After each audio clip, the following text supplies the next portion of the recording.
آج یہ بڑا عجیب میڈیا نے پروپیگنڈا کیا ہے جی آزادی اظہار رائے ہے، ہر ایک کو حق ہے جو مرضی کہتے جو مرضی کہتے رہو، جس کے بارے میں کہتے رہو، آزادی اظہار رائے ٹھیک ہے نا؟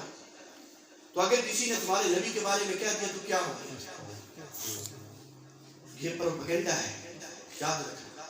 اور میرے دوستو اس بات کا بھی احساس رکھنا، ہمارا دشمن جانتا ہے کہ یہ مسلمان، یہ مومن کسی چیز کو اتنی اہمیت نہیں دیتے جتنی ناموس رسالت کو دیتے ہیں، جتنی ختم نبوت کو دیتے ہیں۔ بے شک یہ نماز نہ پڑھے، بے شک یہ قرآن کی تلاوت نہ کرے، بے شک یہ رمضان کے روزے نہ رکھے، بے شک یہ زکوٰۃ ادا نہ کرے، صدقے خیرات کا اہتمام نہ کرے، لیکن جب بات ناموس رسالت کی آتی ہے تو پھر یہ اپنی جانوں سے بھی زیادہ عزیز انہیں اپنے نبی ہوا۔ اور یہ آج کی بات نہیں ہے، یہ پرانے دور سے یہ بات چلی آ رہی ہے، اور ان کی اس سوچ کو اقبال نے سمجھا تھا، ڈاکٹر اقبال نے سمجھا تھا اس بات کو کہ یہ یہودی، یہ عیسائی، یہ غیر مسلم طبقات جو بار بار حضور علیہ السلام کی گستاخی کرتے ہیں تو کیوں کرتے ہیں؟ اس نے اپنے شعر میں کہا تھا کہ ان کی سوچ یہ ہے، ان کا ذہن یہ ہے، ان کا نظریہ یہ ہے، افغانیوں کی غیرت دین کا ہے یہ علاج، روح محمد ان کے بدن سے نکال دے۔ وہ سمجھتے ہیں کہ جب تک عشق مصطفیٰ موجود ہے، محبت مصطفیٰ موجود ہے، ناموس رسالت پر پہرے داری دیتے رہیں گے، ختم نبوت کی چوکی داری کرتے رہیں گے، جانیں قربان کر دیں گے، ناموس رسالت پر حرف نہیں آنے دیں گے، بچے قربان کر دیں گے، ختم نبوت پر حرف نہیں آنے دیں گے، مال قربان کر دیں گے، ناموس رسالت پر حرف نہیں آنے دیں گے، سب کچھ چھوڑ چھاڑ سکتے ہیں لیکن ناموس رسالت پر حرف نہیں آ سکتا ہے۔ کیوں؟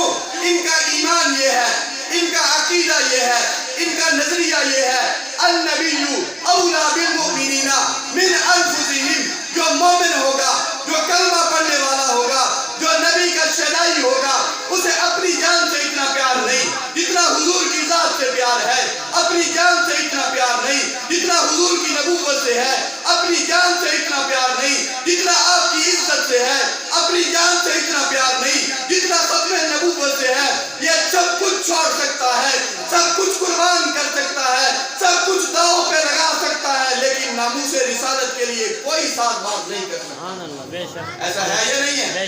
یہ ہمارا ایمان ہے یا نہیں؟ انہوں نے یہ سمجھ لیا اور بار بار سمجھ لیا، آج انہوں نے پینترا بدل لیا، اس کو آزادی اظہار رائے کا نام دے دیا کہ ہم اپنی آزادی کے ساتھ جو کہتے ہیں ہمیں کہنے دیجیے۔ میرے دوستوں میں آپ کو مسئلہ سمجھانا چاہتا ہوں، میرے عام بھولے بھالے مسلمان، بس اوقات وہ کبھی اس پروپیگنڈے میں نہ آ جائیں، اس کا شکار نہ ہو جائیں کہ یہ کیا ہو گیا۔ ایک طرف یہ مولویوں کی بات ہے، علماء کی بات ہے، منبر اور محراب کی بات ہے، دوسری طرف وہ لوگ ہمیں روزانہ ان چیزوں کے بارے میں بتاتے ہیں ہم نے کس کے پیچھے چلنا ہے۔ لَعَمْرُكَ إِنَّهُمْ لَفِي سَكْرَتِهِمْ يَعْمَهُونَ، یہ قرآن کی آیت، اس میں اللہ نے ہمیں ایک مسئلہ سمجھا دیا ہے۔ وہ مسئلہ کیا سمجھایا گیا؟ اس پر ذرا غور کرنا۔ کسی آدمی پر تنقید کرنی ہو، کسی کی برائی کرنی ہو، کسی پر عیب لگانا ہو، کسی پر بہتان لگانا ہو، کسی کی شان کو کم کرنا ہو، کسی کی عزت کو کم کرنا ہو، کسی کے مقام کو گرانا ہو، ظاہری طور پر دنیا کے اندر اس کے دو سبب ہوا کرتے ہیں، دو باتیں ہوتی ہیں۔ جس کے اندر دو باتیں پائی جائیں، دو میں سے ایک بات پائی جائے، اس پر تنقید کی جاتی ہے، اس کی شان کے اندر کمی کی جاتی ہے، اس کی گستاخی کی جاتی ہے۔ کیا؟ پہلی چیز، ظاہری حسن و جمال کو دیکھا جاتا ہے۔ اگر کوئی ظاہری حسن و جمال میں اچھا نہیں ہے، خوبصورت نہیں ہے، کوئی کمی اس کے اندر پائی جاتی ہے تو اس پر تنقید کی جاتی ہے۔ مثال کے طور پر آدمی ہو، بڑا خوبصورت ہو، نوجوان ہے، رانا ہے، شباب ہے، جوانی ہے، بھرپور صلاحیتیں ہیں، دیکھا آپ نے، آپ کو اچھا لگا، لیکن اس کی آنکھوں میں تھوڑی سی کوئی کمزوری ہو، آپ کہیں گے آنکھیں ٹھیک ہیں، عیب لگا دیا نا، ناک اچھا نہیں ہے، ہونٹ اچھے نہیں ہیں، رخسار بچھے ہوئے ہیں، ہاتھ ٹھیک نہیں ہے، انگلیاں بہت باریک ہیں، ہاتھ بڑے لمبے ہیں، قد بہت لمبا ہے، اس کا قد بہت چھوٹا ہے، ظاہری حسن میں کوئی کمی ہو تو اس پر عیب لگایا جاتا ہے، عیب لگایا جاتا ہے۔ اور جب ہم اپنے محبوب پیغمبر کو دیکھتے ہیں، سبحان اللہ، کیا سبحان اللہ، صلی اللہ علیہ وسلم، اپنے نبی کو دیکھتے ہیں، آپ جیسا حسین تو ہمیں کائنات میں نظر ہی نہیں آتے۔ بے شک، بے شک، نظر کہاں ہے، اللہ نے بنایا ہی نہیں ہے۔ بے شک، ایسا حسن و جمال، ایسی خوبصورتی، ایسا کمال، ایک ایک عضو کا ایسا تناسب کسی چیز میں نظر نہیں آتا ہے۔ کیسا حسن اللہ نے عطا کیا۔ یہاں ایک بات سمجھ لیں، حضور علیہ السلام کا حسن ایسا تھا جس کو کما حق ہو آج تک کوئی نہیں بیان کر سکا۔ بے شک، آج تک کوئی حضور کے حسن کو پورا بیان نہیں کر سکا۔ جو صحابہ نے بیان کیا، جو محدثین نے بیان کیا، جو مورخین نے بیان کیا، جو اصحاب سیر نے بیان کیا، حضور کی مجلس میں بیٹھنے والوں نے بیان کیا، اہل بیت نے بیان کیا، آپ کو دیکھنے والوں نے بیان کیا، سمجھے اس بات کو، کما حقہ بیان نہیں کیا، جیسا جس نے پایا اس نے ویسا بیان کیا۔ اس سے بھی آسان لفظوں میں، جس نے جیسا سمجھا ویسا بیان کیا، جس کے فہم میں جیسا آیا اس نے ویسا بیان کیا۔ کسی کی سوچ چھوٹی، اس نے تھوڑا بیان کیا، سوچ میں وسعت اور بیان کیا، سوچ اور بڑی اور بیان کیا۔ ہر ایک نے اپنے علم کے مطابق بیان کیا، اپنی عقل کے مطابق بیان کیا، اپنی فہم کے مطابق بیان کیا، اپنی سوچ کے مطابق بیان کیا، کما حقہ بیان نہیں کیا۔ یہی تو وجہ ہے کہ بیان کرنے والے کے الفاظ مختلف، بیان کرنے والوں کے انداز مختلف، بیان کرنے والوں کی باتیں مختلف ہیں۔ کس انداز میں مختلف ہے؟ رات کا وقت ہے، محبوب پیغمبر چاندنی رات میں بیٹھے ہوئے ہیں، صحابہ کی محفل لگی ہوئی ہے، حضرت جابر بن سمرہ رضی اللہ تعالی عنہ حضور کی محفل میں بیٹھے ہیں۔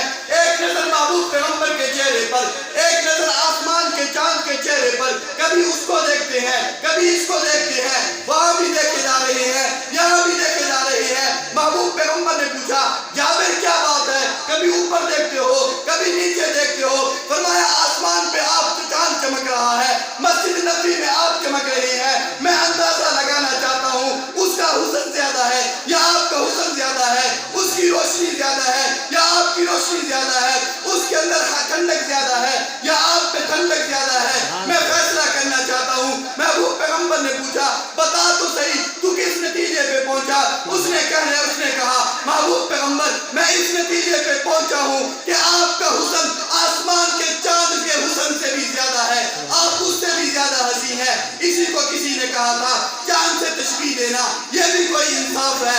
چاند کے چہرے پہ چھائیاں، میرے مدنی کا چہرہ صاف۔ سبحان اللہ، سبحان اللہ، جس نے جتنا سمجھا اتنا بیان کیا۔ ایک صحابی سے پوچھا گیا، محبوب پیغمبر کا حسن بتاؤ۔ اللہ، اب اس کے سامنے کوئی مثال نہیں تھی، کس سے بیان کروں؟ دن کا وقت ہے، اجالا ہے، روشنی ہے، کیسے بیان کروں؟ اچانک نظر سورج پہ پڑی تو اس کی زبان سے جملہ نکلا، کأن الشمس تجری وجہہ، آسمان کے چاند کو تو دیکھتے ہو، اس میں کتنی روشنی ہے، کتنا نور ہے، کتنی شعاعیں ہیں۔ فرمایا بس اس کو دیکھ لو، مجھے تو یوں لگتا ہے کہ وہ آسمان کا سورج جو ہے وہ حضور کے چہرے میں چلا کرتا۔ جس نے جتنا سمجھا اتنا بیان کیا۔ حضرت میمونہ بنت کردم رضی اللہ تعالی عنہ صحابیہ ہیں، وہ ایک واقعہ بیان کرتی ہیں۔ کہتے فتح مکہ کے موقع پر حضور سواری پر سوار ہیں، مکہ کی گلیوں میں جا رہے ہیں، میں اپنے والد کے ساتھ ہے، اور میں اپنے والد کے ساتھ جب آئی تو مقصد حضور کی زیارت، آپ کی بیعت اور آپ کے ساتھ ملاقات تھی۔ فرمایا حضور کے چہرے پہ شعاعیں اتنی تھی، روشنی اتنی تھی، روب اتنا تھا، نور اتنا تھا کہ میرے اندر ہمت نہیں ہوئی کہ میں نگاہیں اٹھاؤں اور حضور کے چہرے پہ کہا حضور کے چہرے کو دیکھنے کی تو طاقت نہیں تھی ان نگاہوں میں۔ حضور نے پاؤں رکاب میں رکھے ہوئے تھے تو میری نظریں آپ کے پاؤں پر جم گئی۔ میں دیکھتی رہی، حضور کی ایڑی کو دیکھا، اتنی خوبصورت، پاؤں کو دیکھا اتنا خوبصورت، میں نے انگلیوں کو دیکھا، ایسی انگلیاں خوبصورت آج سے پہلے میں نے کبھی دیکھی نہیں۔ کسی کہنے والے نے کہا کہ حضور کی ایڑیوں کا عالم جب یہ تھا تو آپ کے رخسار کا عالم کیا ہوگا؟ سبحان اللہ۔ تو جس نے جتنا سمجھا اتنا بیان کیا۔ ظاہری طور پر حسن و جمال میں کمی ہو، عیب لگایا جاتا ہے۔ حضرت حسان بن ثابت سے پوچھتے ہیں، آپ حضور کے شاعر ہیں، نعت خواں ہیں، بتاؤ حضور کا حسن کیا ہے؟ انہوں نے ایک جملہ کہا، وَأَحْسَنَ مِنْكَ لَمْ تَرَ قَطُّ عَيْنِي، محبوب اللہ نے آپ کو جیسا حسین اور خوبصورت بنایا کسی آنکھ نے آج تک ایسا حسین دیکھا ہی نہیں. واجمل امین کا لفظ للنساء، اللہ نے آپ کو جیسا خوبصورت بنایا ایسا خوبصورت آج تک کسی ماں نے جنا ہی نہیں ہے، ایسے حسین اور خوبصورت. تو جب حسن کامل اور مکمل ہے، کوئی عیب نہیں ہے، تو پھر کوئی عیب لگا سکتا ہے؟ کسی کو اجازت دی جا سکتی ہے؟ اور حضور کا حسن ایسا تھا، حضور کا حسن ایسا تھا.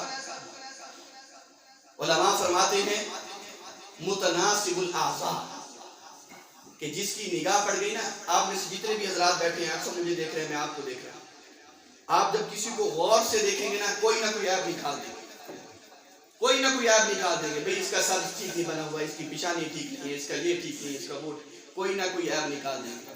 صحابہ فرماتے ہیں کہ محبوب پیغمبر ایسے حسین تھے کہ آپ کی جس چیز کو بھی دیکھا جاتا یوں کہتا دل کہتا بس ہونی ایسی چاہیے. سبحان اللہ، سبحان اللہ. آپ کی زلفیں جیسی ہیں بس ایسی ہونی چاہیے، آپ کی پیشانی جیسی ہے بس ایسی ہونی چاہیے، آپ کے رخسار جیسے ہیں بس ایسی ہونی چاہیے، جیسی خوبصورت آپ کی داڑھی ہے بس ایسی ہونی چاہیے، جتنا چوڑا آپ کا سینہ ہے ایسا ہی ہونا چاہیے تھا، یہی خوبصورت لگ رہا ہے. جتنا آپ کا قد ہے اتنا ہی ہونا چاہیے.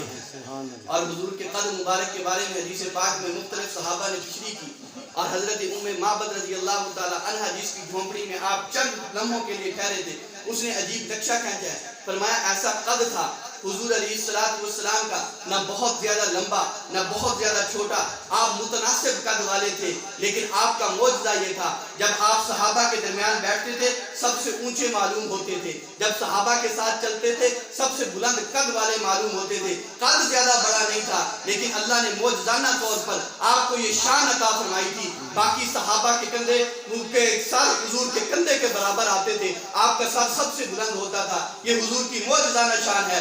بعد عرض یہ کر رہا تھا حسن میں کمی ہو، جمال میں کمی ہو، خوبصورتی میں کمی ہو، اس وقت کسی کے اوپر عیب لگایا جا سکتا ہے، اس کو کہا جا سکتا ہے تیرے اندر یہ کمی ہے، یہ نہیں ہونی چاہیے تھی. ہمارا محبوب سب سے زیادہ حسین ہے، سب سے زیادہ خوبصورت ہے. ایسا اللہ نے کسی کو پیدا ہی نہیں کیا ہے، کسی کو بنایا ہی نہیں ہے. اس لیے حضور کے حسن پر کوئی انگلی اٹھائے ہم برداشت نہیں کریں گے، حضور کے جمال پر کوئی انگلی اٹھائے ہم برداشت نہیں کریں گے، حضور کی زلفوں کی توہین کرے ہم برداشت نہیں کریں گے، حضور کے چہرے کی توہین کرے، بولو نا، ہم برداشت نہیں کریں گے.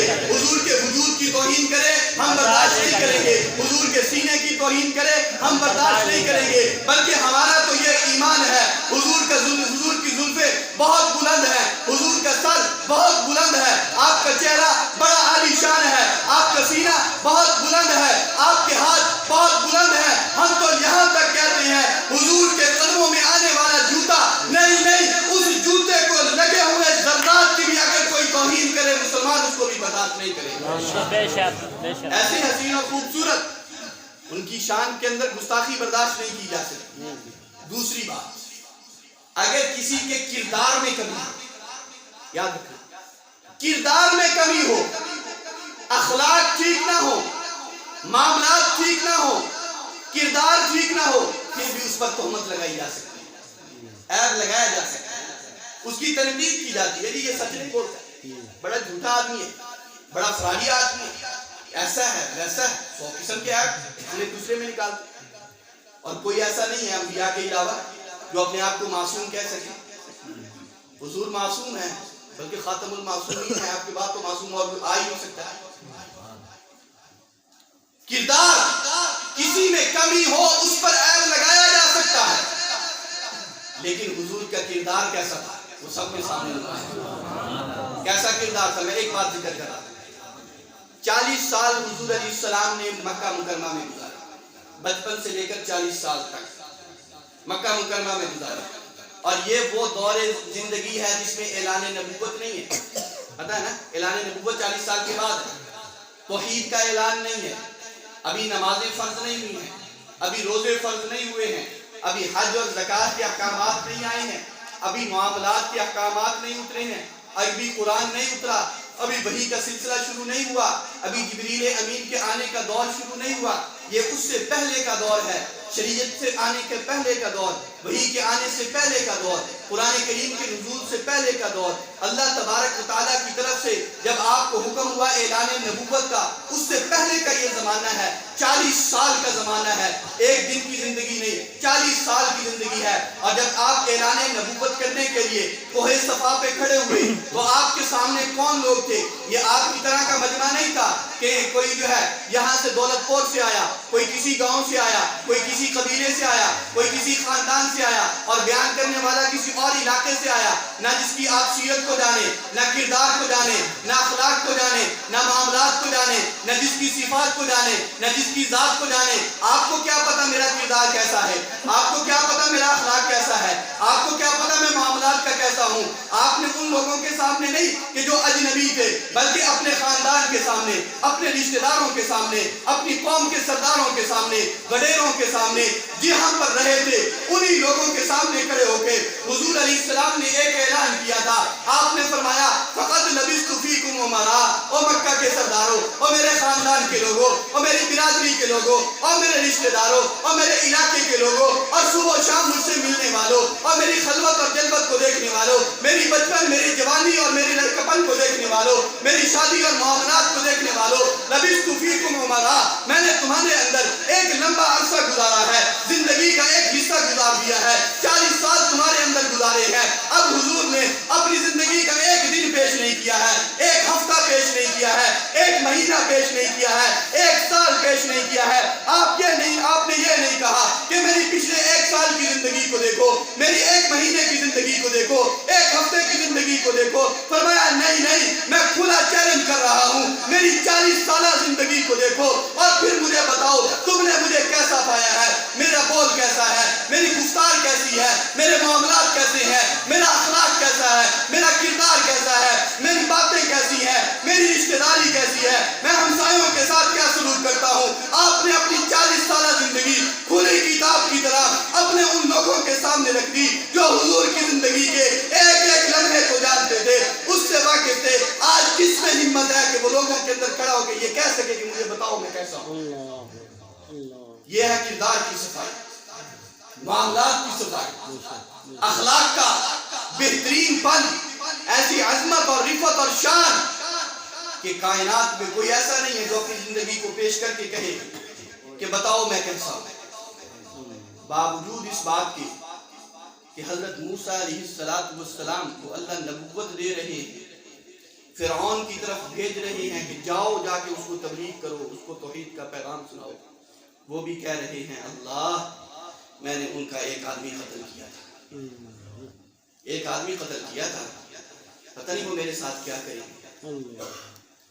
باوجود اس بات کے کہ حضرت نوح علیہ السلام اللہ کے نبی ہیں، وقت کے پیغمبر ہیں، 950 سال تک لوگوں کو سمجھایا ہے، ایک موقع پر دعا کر بیٹھے تھے اپنے بیٹے کے لیے، اور اس پر بعد میں اتنا احساس تھا کہ آخرت میں اللہ کے دربار میں پیش نہیں ہوں گے کہ میں نے تو اپنے بیٹے کی دعا کی تھی۔ حضرت ابراہیم علیہ السلام باوجود اس بات کے کہ اللہ کے خلیل ہیں، خلیل پیغمبر ہیں، اللہ کے سامنے آخرت میں پیش نہیں ہوں گے کہ مجھ سے کچھ ایسی باتیں ہو گئی تھی جو جھوٹ نہیں تھی لیکن توریہ تھا، واقعہ کے خلاف تھی وہ باتیں، توریہ کے طور پر میں نے کہی تھی، میں اللہ کے سامنے کیسے جاؤں؟ اللہ، یہ میرے اور آپ کے نبی کی شان ہے۔ لبثت فیکم عمرا، اور میں 40 سال کی زندگی تمہارے اندر گزار کے بیٹھا ہوں، بتاؤ تم نے مجھے کیسا پایا؟ یہ ہے کردار کی صفات۔ اور پھر بتانے والے وہ تھے جو ابھی تھوڑی دیر کے بعد دشمن بن جانے والے تھے، پتھر اٹھا کے پھینکنے والے تھے، گالیاں دینے والے تھے، ٹھکرانے والے تھے، وہ تھے آگے سے کہنے والے۔ انہوں نے آگے سے ایک جملہ کہا، ما جربناک، ہم نے آپ کا تجربہ کیا، آپ کا امتحان لیا، آپ کو آزمایا، الا مرارا، ایک مرتبہ نہیں، 2 مرتبہ نہیں، بار بار آزمایا، بار بار امتحان لیا، بار بار تجربہ کیا، خلوت میں بھی دیکھا، جلوت میں بھی دیکھا، معاملات کر کے بھی دیکھے، رشتہ داریاں کر کے دیکھی، خرید و فروخت کر کے دیکھی، وعدے وعیدے کر کے دیکھی، قول و قرار کر کے دیکھا، تجارت کر کے دیکھی، سودا لینے اور دینے کے معاملے میں دیکھا۔ آپ کی ایک ایک چیز ہمارے سامنے ہے، ما جربناک صادقا، ہم نے بار بار تجربہ کیا لیکن آپ کو سچا پایا، آپ کو صادق پایا، آپ کو امین پایا، بات میں بھی سچا پایا، قول میں بھی سچا پایا، گفتار میں بھی سچا پایا، معاملات میں بھی سچا پایا، اخلاق میں بھی سچا پایا، کردار میں بھی سچا پایا، باتوں میں بھی سچا پایا، رشتہ داری میں بھی سچا پایا، دوستی میں بھی سچا پایا، ہمسائیگی میں بھی سچا پایا، جس لحاظ سے بھی دیکھا آپ کو صادق اور امین پایا، اس کے علاوہ اور کچھ نہیں پایا۔ سبحان اللہ، یہ کردار ہے، اللہ، یہ کردار ہے۔ لیکن اللہ نے قرآن میں اس سے بھی بڑی عجیب بات کہی، لعمرک، میں اس کی طرف آ رہا ہوں کہ قرآن نے کس انداز میں حضور کے کردار کو ذکر کیا۔ یہ پہلا موقع ہے، 40 سالہ زندگی آپ نے پیش کی اور سب نے بیک زبان کہا ما جربناک الا صادقا، صادق اور امین کے علاوہ ہم نے آپ میں کبھی کچھ نہیں دیکھا، آپ کو صادق اور امین پایا۔ ایک موقع کی گواہی ہو گئی، اب اس سے بھی آگے چلیں۔ مدینہ منورہ ہے، مسجد نبوی ہے، حضرت ابو بکر صدیق کو حکم دے دیا گیا ہے، مرو ابا بکر فلیصلی بالناس، ابو بکر میرے مصلی پہ کھڑے ہو جاؤ، میں بیمار ہوں، مسجد میں نہیں آ سکتا، میرے مصلی پہ کھڑے ہو کے نمازیں پڑھو، کہہ دیا گیا۔ پھر ایک وقت ایسا بھی آیا، نماز کھڑی ہو گئی، ابو بکر مصلی پہ نماز پڑھا رہے ہیں، محبوب پیغمبر اپنے حجرے میں تھے، آپ نے فرمایا دل کرتا ہے مسجد میں جا کے نماز پڑھو۔ اللہ، حضرت علی اور ایک دوسرے صحابی کے کندھے پہ ہاتھ رکھا اور یوں حضور مسجد میں تشریف لائے۔ حضور مسجد میں آئے، حضرت ابو بکر کو پتہ چل گیا کہ محبوب پیغمبر آ گئے، آپ پیچھے ہٹنے لگے تو میں علی مکانک یا ابا بکر، ابو بکر اپنی جگہ پہ کھڑے ہو۔ حضور نے بیٹھ کے نماز پڑھائی، نماز کے بعد آپ نے فرمایا مجھے ممبر پہ بٹھاؤ، ممبر پہ بٹھایا گیا۔ زندگی کا آخری خطبہ حضور علیہ السلام نے ارشاد فرمایا، اللہ، اس کے بعد آپ نے خطبہ نہیں دیا، بات چیت نہیں کی، آپ حجرے میں تشریف لے گئے، 2 یا 3 دن کے بعد آپ اللہ کو پیارے ہو گئے۔ یہ زندگی کا آخری خطبہ ہے، آخری لمحات ہیں، بیماری کی کیفیت ہے، اور صحابہ کہتے ہیں کہ حضور علیہ السلام پر بیماری کا حملہ اتنا شدید تھا، سر میں اتنی تکلیف ہوتی تھی کہ ہر وقت پٹی باندھ کے رکھتے تھے سر میں، اللہ، اور فرمایا بخار اتنا شدید ہوتا تھا کہ اس پٹی کے اوپر، اس پگڑی کے اوپر، اس رومال کے اوپر سے اگر کوئی آپ کی پیشانی پہ ہاتھ رکھتا تھا تو وہ بھی گرم محسوس ہوتی۔ اس حال میں حضور منبر پہ بیٹھے ہوئے ہیں، اور حضور نے منبر پہ بیٹھ کے صحابہ کو کہا میں نے تمہارے اندر ایک وقت گزارا ہے، ایک وقت تمہارے اندر گزارا ہے۔ ایک وہ بات تھی جو اس وقت لوگوں کے سامنے مکہ کی سرزمین پر کوہ صفا پہ کہی تھی، آج مسجد نبی کے منبر پر بیٹھ کے حضور صحابہ کو کہہ رہے ہیں میں نے تمہارے اندر ایک وقت گزارا ہے، ایک بڑا لمبا عرصہ گزارا ہے، اور اس زمانے میں میں نے تمہاری امامت کی ہے، تمہاری قیادت کی ہے، رہبری کی ہے، میرے ساتھ تم جنگوں میں جاتے رہے ہو، میرے ساتھ تم اسفار کرتے رہے ہو، میرے ساتھ تم نے معاملات کیے ہیں، میں نے تم سے چیزیں خریدی بھی ہیں، بیچی بھی ہیں، میں نے تم سے قرضے لیے بھی ہیں، میں نے تمہیں دیے بھی ہیں، میں نے تم سے رشتے بھی لیے ہیں، تمہیں رشتے دیے بھی ہیں، سارے کے سارے معاملات جو ایک انسان کی زندگی میں ہوتے ہیں وہ سارے کے سارے میں نے تمہارے ساتھ کیے ہیں۔ بتاؤ کسی نے کچھ لینا ہے تو ابھی مجھے بتاؤ، اللہ، ابھی بتا دو، ابھی کھڑے ہو جاؤ۔ کسی پر ظلم کیا ہو، کسی کے ساتھ زیادتی کی ہو، کسی کا حق دبایا ہو، کسی کے ساتھ ناانصافی کی ہو، میں محمد موجود ہوں، میری ذات موجود ہے، آج بدلہ دینے کے لیے تیار ہوں، کھڑے ہو جاؤ۔ 2 صحابہ کھڑے ہوئے، میں تفصیل میں نہیں جاتا، ان کی بات نقل نہیں کرتا، لیکن سب کے سب بیک وقت ان سب نے کہا محبوب آپ پر ہماری جان بھی قربان، آپ پر ہمارا مال بھی قربان، آپ پر ہماری اولاد بھی قربان، آپ کیسی باتیں کر رہے ہیں؟ ہمارا وہی جواب ہے جو پہلے تھا، آپ کل بھی ہمارے امام، آج بھی ہمارے امام، آپ بھی ہمارے مقتدا، آپ بھی ہمارے رہنما، آپ بھی ہمارے پیشوا، آپ کس قسم کی باتیں لے کے بیٹھ گئے؟ یہ ہو ہی نہیں سکتا کہ آپ نے کسی پر ظلم کیا ہو، کسی سے زیادتی کی ہو، کسی کا حق مارا ہو، کسی سے ناانصافی کی ہو، اگر ایک جملہ بھی زبان سے کہا ہمارا ایمان خارج ہو جائے گا۔ اللہ، کردار کی صفائی یہ ہے، اور اللہ قرآن میں کہتے ہیں لعمرک، محبوب تیری زندگی کی قسم، تیری عمر کی قسم۔ اب جب عمر کا لفظ بولا ہے نا، عمر کا لفظ عمر، تیری زندگی کی قسم، اس سے یہ بات سمجھے کہ زندگی کے اندر پوری زندگی آتی ہے، ولادت سے لے کر وفات تک ساری زندگی آتی ہے، اس میں بچپن بھی ہے، اس میں جوانی بھی ہے، اس میں بچپن بھی ہے، اس میں بڑھاپا بھی ہے، ساری کی ساری۔ اور اگر حضور علیہ السلام کی زندگی کے کسی لمحے میں نعوذ باللہ ثم نعوذ باللہ ثم نعوذ باللہ اگر کہیں کردار کی کوئی کمی ہوتی تو اللہ لعمرک کہتے آپ کی زندگی کی قسم نہ ہوتی.